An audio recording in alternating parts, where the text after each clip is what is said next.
Olá, tudo bem? Seja bem-vindo a mais um Momento com Deus. É essa a oportunidade que eu e você temos juntos de erguermos um altar de adoração a Deus e meditarmos na Sua palavra. Esse momento é muito especial. Então, que nada venha atrapalhar esses poucos minutos que a gente passa junto, tá certo? Você não venha parar para fazer outra coisa ou passa pela metade, não. Você tenha um momento completo com Deus. Tá certo? Hoje nós vamos falar sobre um tema muito interessante: segredos de Deus. Deus tem segredo?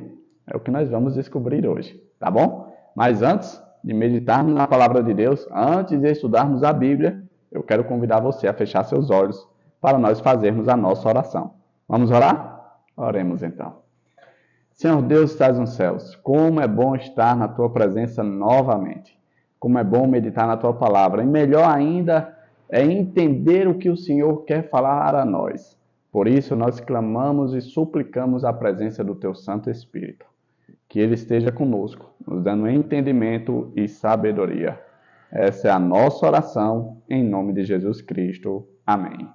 Pois muito bem, hoje nós vamos falar sobre segredo de Deus. Eu quero convidar você a abrir aí sua Bíblia no livro de Amós. Amós é um dos profetas menores, é um livrinho pequeno. Talvez você não tenha tanta familiaridade em encontrar esse livro. Então você faz assim, você pausa o vídeo agora, vai procurar Amós, se não encontrar, vai lá para o índice lá, onde tem todos os livros e a página, localiza o livro, depois de localizar, aí você lê junto comigo, tá bom? Amós 3, versículo 7, que diz assim: certamente o Senhor Deus não fará coisa alguma sem primeiro revelar o seu segredo aos seus servos, os profetas. Certamente Deus não fará coisa alguma sem primeiro revelar o seu segredo aos seus servos, os profetas. Que interessante, Deus tem segredo. E o que seria esse segredo, Zabi? Antes de nós abordarmos esse assunto, eu queria saber se você é uma pessoa de confiança que guarda segredo. Eu, particularmente, era uma pessoa que tinha dificuldade de guardar segredo. Se você perguntar à minha esposa hoje, ela ainda vai dizer que eu tenho dificuldade, mas eu sempre falo com ela, não, eu posso confiar, eu sou seguro, eu não conto para ninguém não. Mas aí ela me ajudou muito nesse aspecto, porque eu não via maldade, eu não sei, era ingênuo. E aí as pessoas às vezes contavam alguma coisa para mim, e eu, sei lá, estava conversando, quando dava fé eu soltava a informação.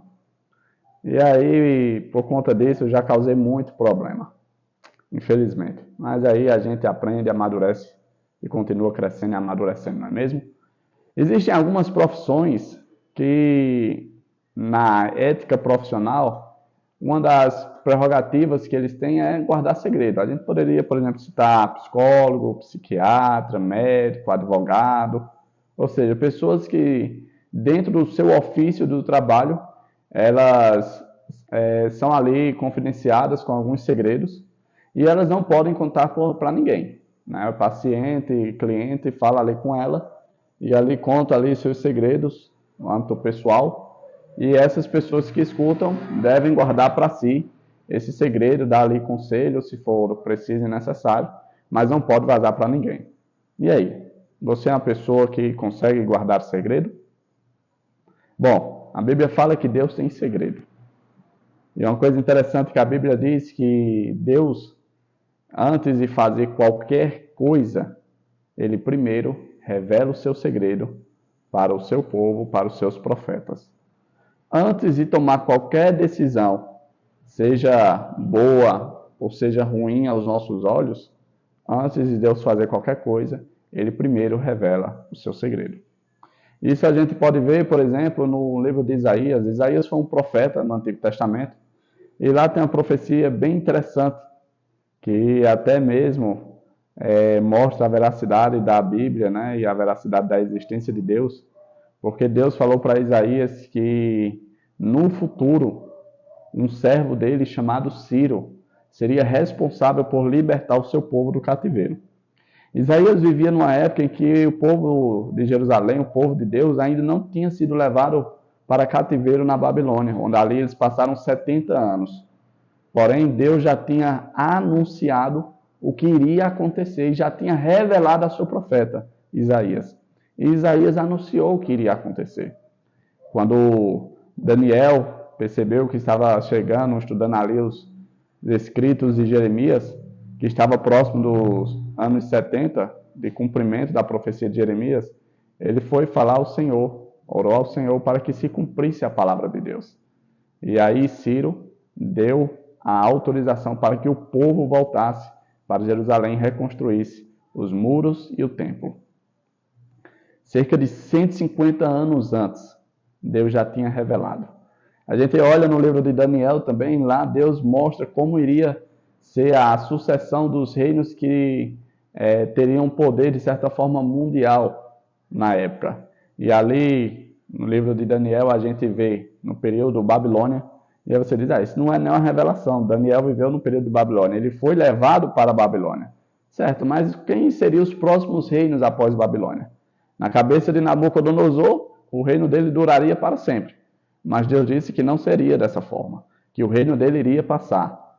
E aí, quando o Belsazar está dando aquela festa que é escrita aquelas palavras na parede que Daniel decifra, uma das palavras que é bem interessante que diz, olha, o teu reino foi contado e foi achado em falta. Ou seja, chegou ao fim. A soberania babilônica está chegando ao fim. Agora vai ser passado para outro reino, porque assim disse o Senhor.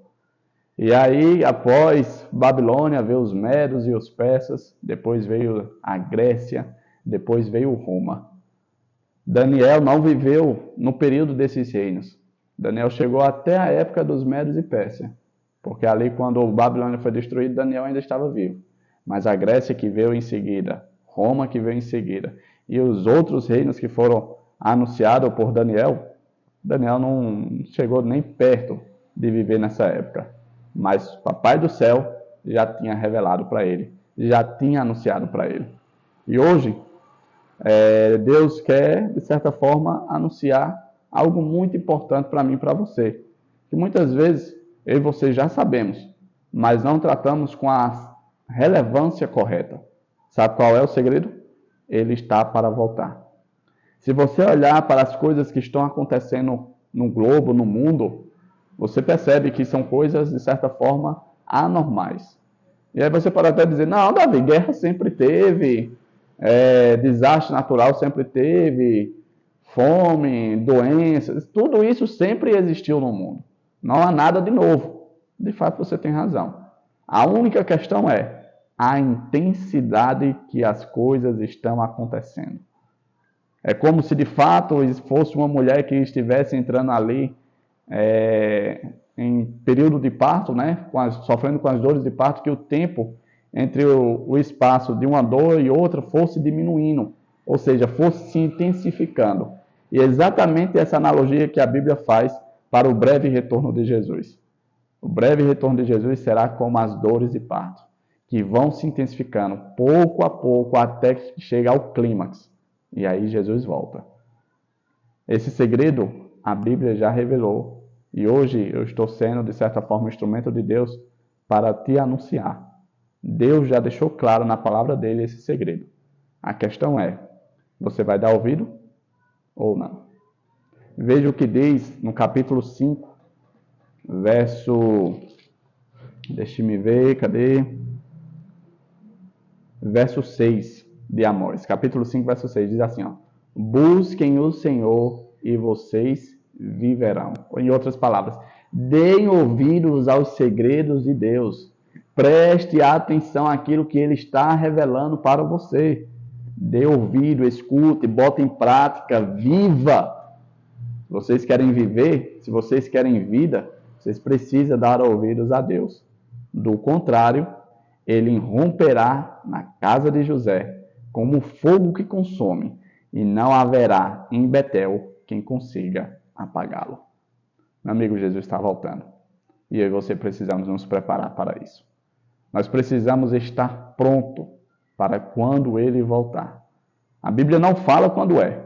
Ela só diz que a gente deve se preparar e mostra os sinais que antecederão a volta do Senhor. E quando a gente olha para as coisas que estão acontecendo no mundo, você há de convir comigo, que são muitas coisas que estão de certa forma, correlacionadas com o que a palavra de Deus afirma. Então, o que é que eu e você estamos fazendo? Estamos fechando nossos ouvidos? Eu espero que não. Chegamos a mais um fim do nosso momento com Deus. Hoje meditamos no assunto segredos de Deus. Segredos esses que são primeiro anunciados aos seus profetas. E profeta é aquele que medita na palavra de Deus, estuda a palavra de Deus e ouve a palavra de Deus. E anuncia a palavra de Deus. Esses são os profetas de Deus. Ou seja, os profetas não falam de si. Os profetas não falam daquilo que eles inventam. Ou seja, concepção própria. Mas eles falam a palavra de Deus. Se você for olhar todo profeta bíblico, ele sempre que ia dar a mensagem de Deus, ele dizia assim: assim diz o Senhor. E aí ele passava a mensagem. Não é assim diz Davi, assim diz fulano, assim diz fulano. Não. Assim diz o Senhor. Ou seja, é a palavra de Deus. Tá certo? Então, que eu e você possamos dar ouvidos aos profetas que têm acesso aos segredos de Deus, para assim não sermos pegos despercebidos. Tá bom? Quero convidar você a fechar seus olhos para nós fazermos a nossa oração de encerramento, e assim irmos para as atividades do dia. Ei, estamos chegando já no final de semana. A semana está já acabando. Eu espero que você tenha tido, durante todos esses dias, cada dia, seu momento com Deus. Tá bom? Vamos orar então? Oremos. Senhor Deus que estás nos céus, como é bom saber que o Senhor tem segredo e o Senhor nos conta esse segredo, porque o Senhor confia no teu povo e quer que esse segredo seja difundido para as pessoas, para que ninguém seja pego sem estar preparado. Que nós possamos, Senhor, de certo modo, ser profetas que anunciam as boas novas. Boas novas essas que anunciam que o Senhor está voltando.